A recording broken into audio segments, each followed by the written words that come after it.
율리어스 시저와 함께 로마의 초창기 3두 정치를 이끌었던 사람은 폼페우스라는 유명한 인물입니다.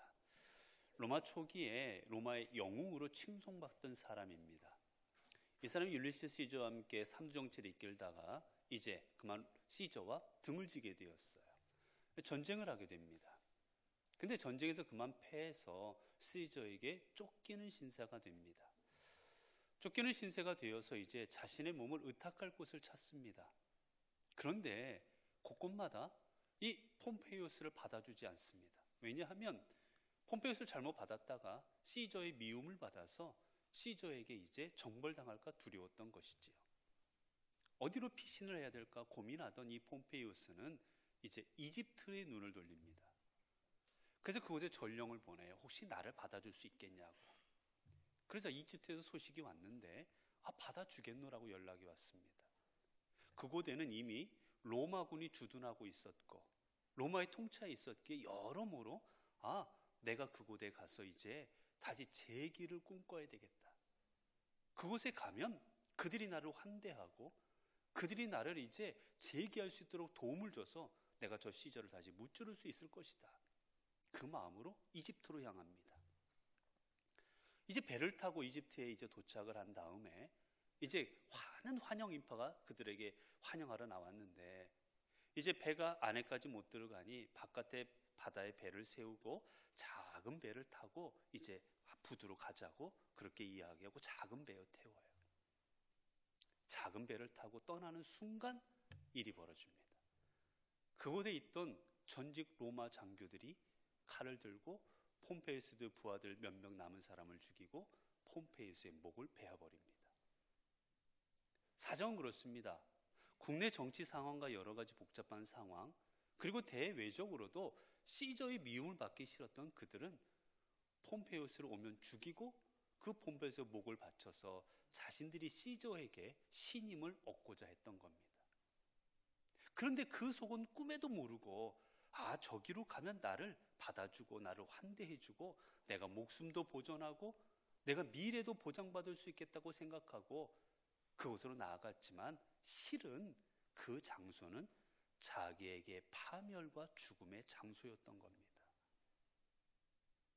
여러분, 우리는 어떤 어려운 일들이 있으면 내가 이 일을 가지고 어디로 가야 될까? 내가 아프면 내 이 질병을 가지고 내과로 가거나 이비인후과를 가거나 안과를 가거나 어디로 가듯이 내가 이 문제를 가지고 어디로 가야 될까 우리는 고민합니다. 그때 내가 정말 이 문제를 해결할 수 있고 또 무엇보다 나를 사랑하고 내가 신뢰할 만한 대상에게 내 문제를 가지고 나아간다면 우리는 그 일을 우리는 능히 이겨내고 그 일을 통하여 내가 성장할 수 있겠지만 만약이라도 내가 문제를 가지고 난 그 상대가 신뢰하지 못할 만한 상대요. 내게 도움을 주지 못할 상대라면 도리어 내 삶은 그곳으로 나아감으로 인하여 파멸과 더 죽음으로 그리고 실패로 나아가게 될 수도 있다라는 겁니다. 그래서 중요한 건 내가 문제를 가지고 누구에게 가져가는 거냐는 거예요. 성경에 보면 사울의 이야기가 나옵니다.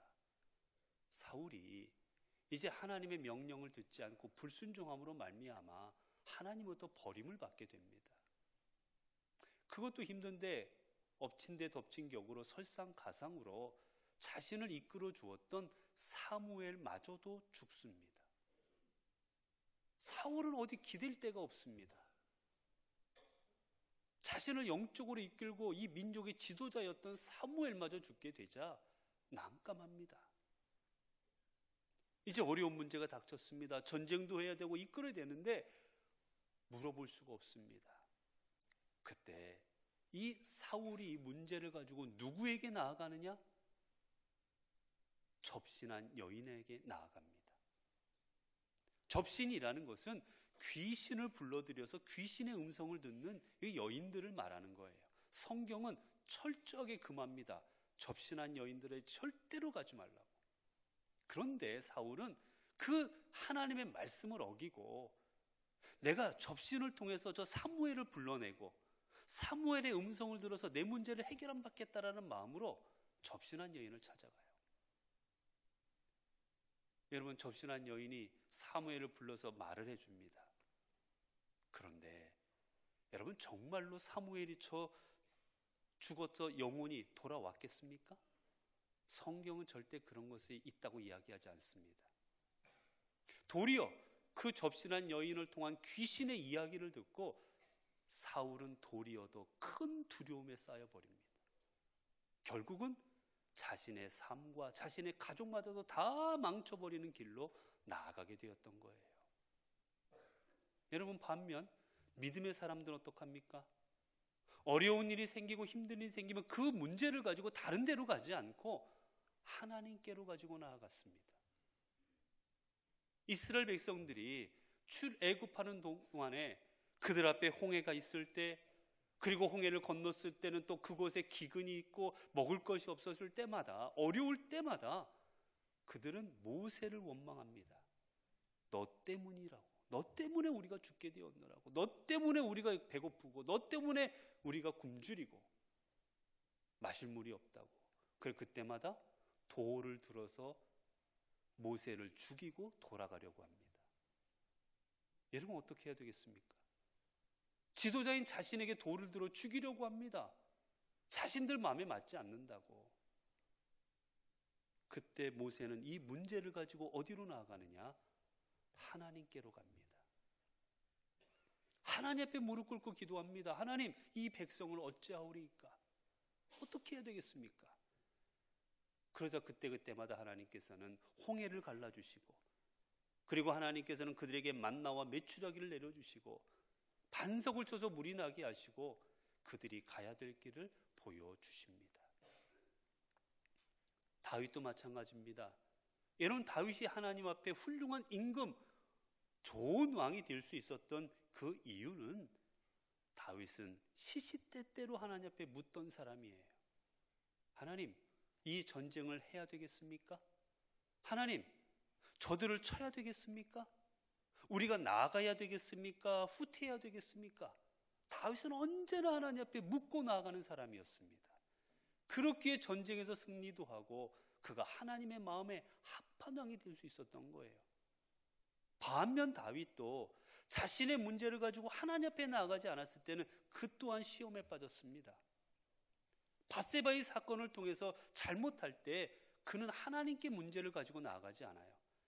자신의 권력으로, 자신의 힘으로, 내 지혜로 어떻게든지 무마해보려 하다가 결국 자신의 충신이었던 우리아까지 죽여버리고 맙니다. 이처럼 우리는 우리의 문제를 가지고 어디로 나아가느냐, 내 문제를 가지고 누구에게 나아가느냐에 따라서 내 인생은 생명으로 나아가기도 하고 구원으로 나아가기도 할 수도 있고, 아니면 반대로 우리는 그 문제를 통하여 내 인생이 더욱더 망쳐지고 내 인생이 더욱더 절망 가운데 빠져버릴 수도 있게 되는 겁니다. 오늘 본문에 보게 되면 한 아버지의 이야기가 나옵니다. 이 아버지는 커다란 문제를 안고 있었습니다. 사랑하는 딸, 12살밖에 되지 않은 사랑하는 딸이 있었는데 이 딸이 죽을 병에 걸려버렸습니다. 아무리 치료해도 낫지 않습니다. 어떤 방법을 해도 되지 않고 도리어 점점 딸이 죽어갑니다. 이때 이 아버지 회당장 야이로가 한 행동이 무엇입니까? 문제를 가지고 주님 앞에 나아갑니다.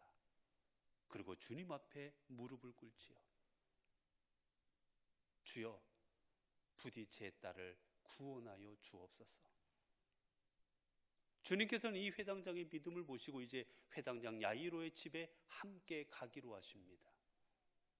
그러나 도중에 그만 혈루증 앓던 여인을 만나게 되었고, 그 여인과의 만남을 통해 시간이 지체된 동안에 이제 일이 더 커져버렸습니다. 주님께서 지체하시는 동안에 그만 야이로의 딸이 그 회당장 야이로의 딸이 그만 죽어버리고 만 거예요. 주님께서 그 집에 도착하실 때 상황이 어떠했느냐? 성경은 이렇게 말합니다. 38절에 보면 회당장의 집에 가사 떠드는 것과 사람들이 울며 심히 통곡함을 보시고 이미 가집에 도착해 보니 이미 장례가 진행 중입니다. 성경에 보면 여러분 이 팔레스타인 지방에 이들이 장례를 치를 때는 독특한 문화가 있었습니다. 사실 예전에 제가 어렸을 때만 하더라도 대부분의 장례는 집에서 치렀습니다. 그래서 집에 장례를 치르다 보면 가보면 대부분 상주와 저희들은 장례를 치르는 동안에 곡을 합니다. 아이고 곡을 해요. 그리고 가족들이 함께 슬퍼했습니다. 마찬가지로 팔레스타인 지방에서는 장례가 나면 어떻게 했느냐? 곡을 하는 여인 최소 2명, 그리고 재산이 있으면 더 많은 여인들을 돈을 주고 삽니다. 그래서 장례 기간 내내 이 여인들이 머리를 풀어헤치고 가슴을 치고 땅을 치면서 슬피 울게 합니다. 그리고 또한 그곳에 피리 부는 사람을 데려다 놓고 계속 구슬프게 피리를 불게 합니다. 이게 바로 팔레스타인 지방의 장례 예식이었어요.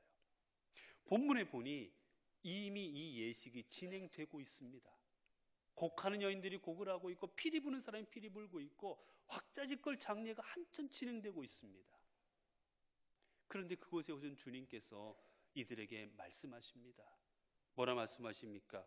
오늘 본문에 보면 너희가 어찌하여 떠들며 우느냐? 이 아이가 죽은 것이 아니라 잔다. 그렇게 말씀하시고는 이 아이의 시신이 눕혀져 있는 곳으로 가십니다. 그리고 그 아이의 손을 잡으시고 그 아이에게 말씀하시지요. 달리다 쿰.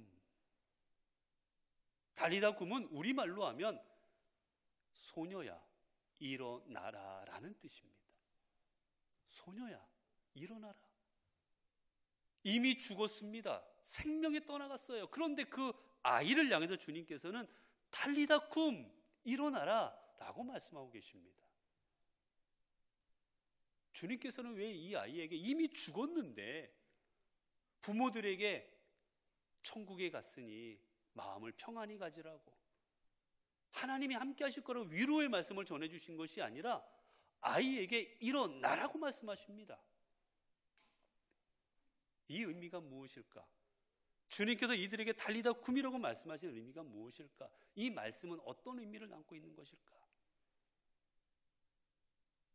일어나라, 이 달리다 쿰의 일어나라는 말에는 어떤 의미가 담겨져 있느냐? 깨어나다라는 뜻이 담겨져 있습니다. 즉 달리다 쿰의 첫 번째 의미는 여러분 무엇입니까? 바로 일어나라는 말씀이에요. 깨어나라는 말씀이에요. 다르게 표현하면 이 말씀은 소망의 말씀입니다. 여러분 지금 가족들과 예수님이 함께하는 자리는 절망의 자리였습니다. 사랑하는 딸이 죽었습니다. 그것도 어린 생명이 죽었습니다. 수많은 사람들이 슬퍼하고 있습니다. 여러분 이곳에 어떤 희망이 있습니까? 절망밖에 없지 않습니까? 슬픔밖에 있지 않습니까? 고통밖에 있지 않습니까? 괴로움밖에 있지 않습니까? 그런데 주님은 고통과 괴로움과 절망의 자리에 말씀하십니다. 일어나라. 그 말씀은 그들에게 희망과 소망을 주시는 말씀이었던 거예요. 이미 죽어서 끝났다고 생각하는, 이미 죽어서 어떤 것도 할 수 없다고 절망 가운데 빠져있는 그들에게 말씀하시는 겁니다. 깨어나라. 여러분 죽은 사람 보고 깨어나는 것보다 더 큰 소망이 무엇이 있습니까? 더 큰 희망이 무엇이 있습니까?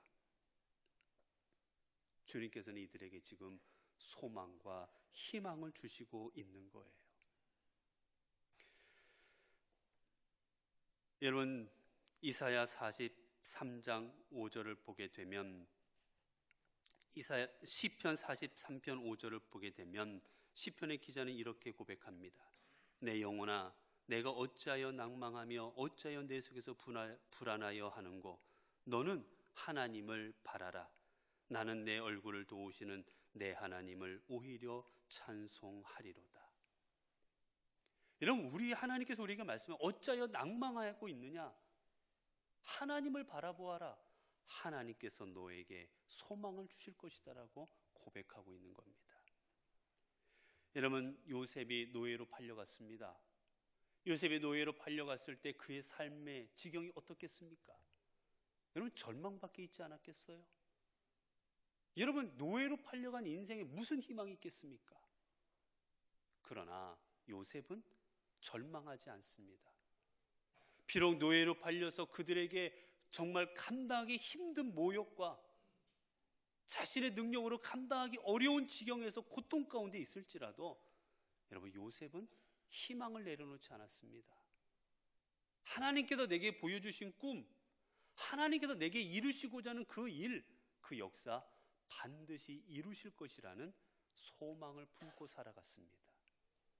그렇기에 그가 노예가 되었을 때, 아니 그가 감옥에 갔을 때 어떻게 삶이 될지 모르는 지경에 있을지라도 그는 그 소망이 있었기에 그것을 이겨내고 결국 애굽의 총리가 될 수 있었던 것입니다. 우리 하나님께서는 이사야 43장 1절부터의 말씀을 통해서 이스라엘이 멸망할 지경에 이르렀을 때, 그래야 그들이 절망하고 좌절하고 있을 때 그들에게 이렇게 말씀하여 주십니다. 야곱아, 너를 창조하신 여호와께서 지금 말씀하시느니라. 이스라엘아, 너를 지으신 이가 말씀하시느니라. 너는 두려워하지 말라. 내가 너를 구속하였고 내가 너를 지명하여 불렀나니 너는 내 것이라. 내가 물 가운데 지날 때 내가 너와 함께 할 것이라. 강을 건널 때 물이 너를 침몰하지 못할 것이며 내가 불 가운데 지날 때 타지도 아니할 것이요 불꽃이 너를 사르지도 못하리니 대전하는 여호와 내 하나님이요 이스라엘의 거룩한 이요 내 구원자임이라. 내가 애굽을 너의 속량물로 쿠스와 스바를 너를 대신하여 주었노라. 내가 내 눈에 보배롭고 존귀하며 내가 너를 사랑하였은즉 내가 내 대신 사람들을 내어주며 백성들이 내 생명을 대신하리니 두려워하지 말라. 여러분, 주님께서는 말씀하십니다. 두려워하지 말아라. 내가 불 가운데 있을지라도, 내가 물 가운데 지날 때라도 내가 너를 지키고 보호하여 줄 것이고 너와 함께하여 줄 것이다. 여러분, 그렇게 우리가 물 가운데 있든 불 가운데 있든 언제나 우리에게는 소망이 있습니다. 바로 예수 그리스도가 함께하여 주신다라는 겁니다. 그렇게 우리는 세상을 살면서 여러분, 슬퍼할지언정 절망하지는 말아야 되는 겁니다. 여러분, 또한 오늘 일어나라 라는 말씀의 의미가 무엇이냐? 이 말씀, 일어나라는 말씀은, 이 일어나라는 뜻에는 살아나다라는 뜻이 담겨져 있습니다. 즉, 일어나라는 말씀의 의미는 바로 치유입니다. 우리 주님은 우리를 치료하시는 주님이십니다. 성경에 보면 여러분, 주님의 사역이 어땠습니까? 마태복음 4장 23절 24절을 보면 주님이 하셨던 일들을 요약해 놓았는데 그곳에 쓰인 동사들을 보면 3개입니다.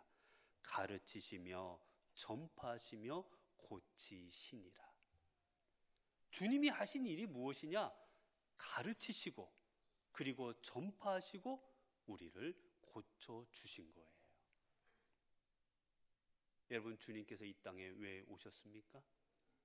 예수 그리스도가 이 땅에 오신 이유는 죄로 말미암아 죽을 수밖에 없는 지경에 처해 있는 우리들, 죄로 말미암아 심판받을 수밖에 없는 우리들, 그 우리들을 예수 그리스도의 피로 우리들을 깨끗게 하시기 위하여, 우리들의 죄를 치료하시고 우리들의 잘못된 삶을 치료하셔서 우리를 구원으로 이끄시기 위해서 예수 그리스도께서 이 땅에 오셨고 십자가를 지신 것입니다.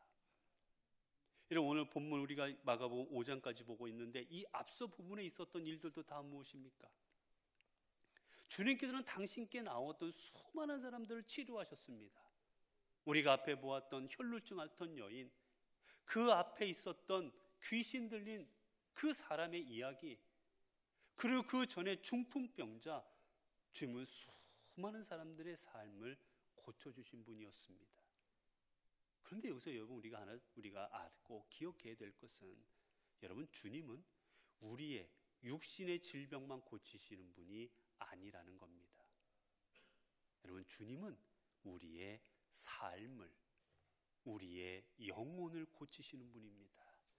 우리는 고침받는다면 대부분 생각하는 게 우리의 외적인 육신입니다.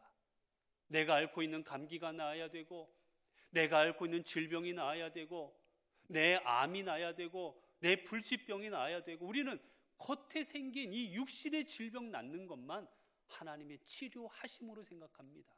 그러나 여러분, 우리 주님은 우리의 육신만이 아니라 우리의 영혼까지도, 우리의 삶 전체를 치료하시는 분이고, 때로는 그러기 위해서 우리의 삶을 치료하시기 위해 때로는 우리에게 육신의 질병도 허락하시는 분입니다.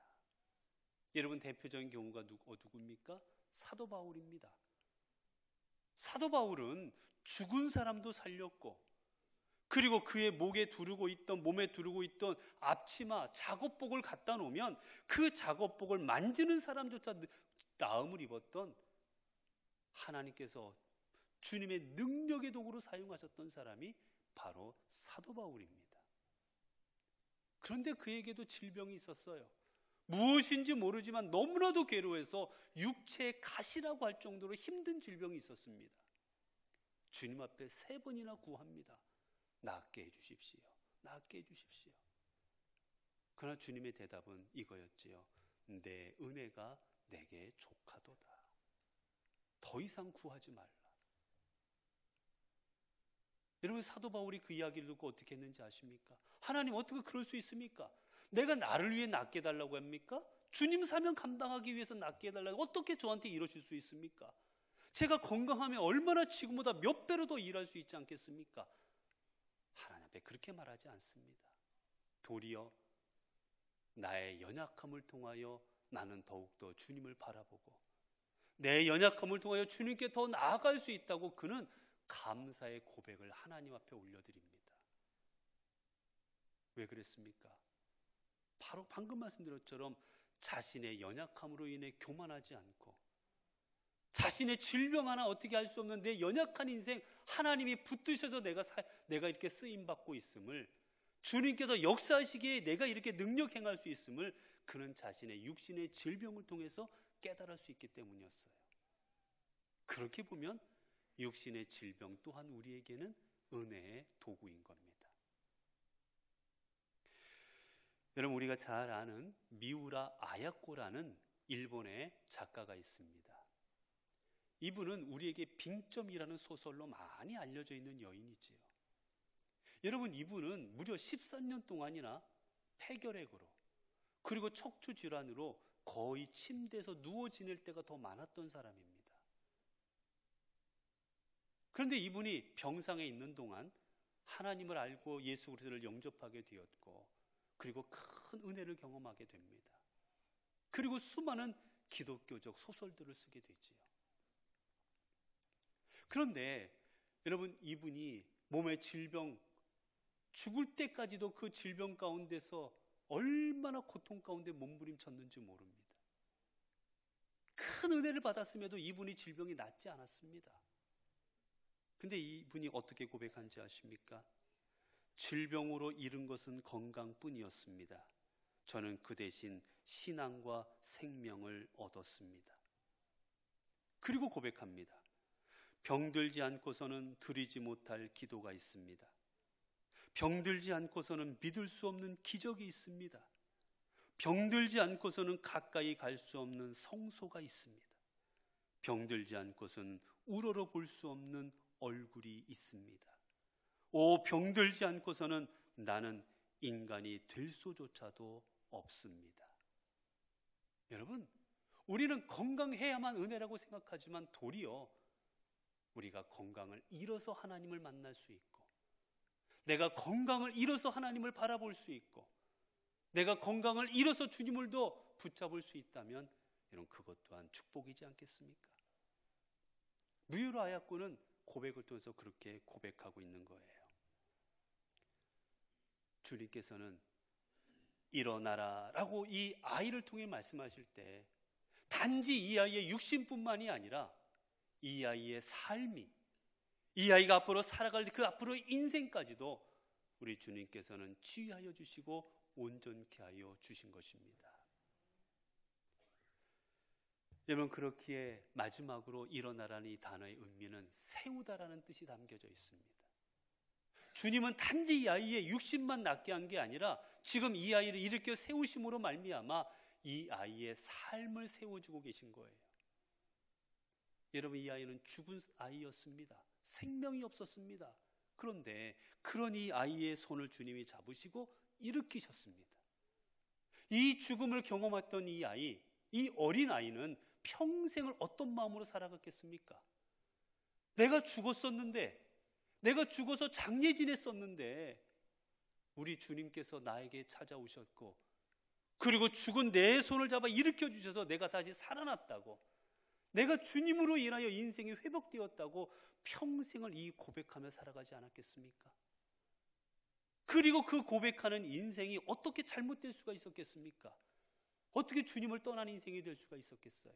아마 평생, 성경에는 나오지 않지만 이 아이는 예수 그리스도를 구세주로 고백하고 그 주님을 증거하는 삶으로 살아갔음을 우리는 확신할 수 있을 겁니다. 사랑하는 성도 여러분, 오늘도 주님은 우리들에게 말씀하십니다. 달리다 굼, 일어나라. 절망 가운데 있지 말고 너희들은 소망 가운데 살아가라. 너를 치료하시는 하나님께서 내 영혼과 내 육체와 내 삶을 치료하여 주실 것이다. 그 하나님 앞에 내 인생을 맡겨드릴 때 너는 하나님 앞에 온전히 주님이 인도하시는 삶을 경험하게 될 것이다. 이제부터 너의 인생을 하나님 앞에 바로 세우고 살아가라고 우리 주님은 우리에게 말씀하고 계십니다. 이제 이 음성이 여러분의 삶에 들려지시기를 바랍니다. 여러분의 마음속에 이 주님의 마음이 음성이 들려지시기 바랍니다. 이 말씀으로 인해 우리 영혼과 우리 육체와 삶이 힘을 얻고 새로워질 것이기 때문입니다. 기도하겠습니다. 은혜로우신 하나님, 주님께서는 지금도 우리와 함께 하시며 달리다 굼, 일어나라 우리에게 말씀하시지만 우리는 그 지금까지 그 음성을 외면하였고 때로는 들리면서도 안 들리는 척, 못 들은 척하고 살아왔습니다. 이제 우리 모두 주님의 능력을 믿고 우리에게 달리다 굼 말씀하시는 주님 앞에 나아가게 하옵소서. 그래 우리의 삶이 비록 힘들지라도 내 삶의 자리에서 함께 하시는 주님, 내 손 잡아주시는 그 주님을 믿고 의지함으로 소망 가운데 살아가기를 원합니다.